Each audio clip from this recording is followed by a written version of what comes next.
আসসালামু আলাইকুম দর্শক, এই যে আপনারা দেখতে পাচ্ছেন, এই যে এক কৃষক ভাই তিনি তার জমিতে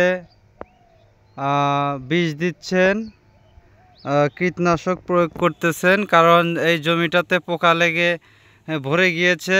তো আপনারা সবাই দোয়া করবেন এই জমির ধান যেন সে বাড়িতে না নিতে পারে, এই জমির ধান যেন এই জমিতেই থেকে যায়। কারণ আমি ওর কাছ থেকে সিগারেট চেয়েছিলাম, ও আমাকে সিগারেট দেয় নাই। তো সবাই আমার পক্ষ হয়েই দোয়া করবেন, আল্লাহ যেন খুব ভালো ধান দেয়, কিন্তু সেই ধান যেন এই খেতেই থেকে যায়, ও যেন বাড়িতে না নিতে পারে। তো সবাই ভালো থাকবেন, সুস্থ থাকবেন। ভিডিওটি কেমন হলো অবশ্যই একটু জানাবেন। ওই দেখেন, ওই যে দেখেন, শালা বাঞ্চোদের বেড়া, ওই যে কে দোয়াতে লিছে, আমাকে মনে হয় ঢেল দিবি। দেখছেন, আপনাদের কথা কইলাম আর ফালা দিলে, দেখছেন? তো এই হলো মানুষ। তো দেখেন কত সুন্দর সবুজে ভরা মাঠ।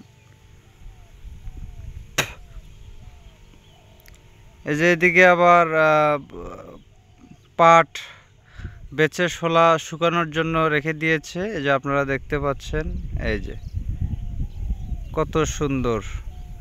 তো ভিডিওটি কেমন হলো অবশ্যই একটু জানাবেন। ধন্যবাদ।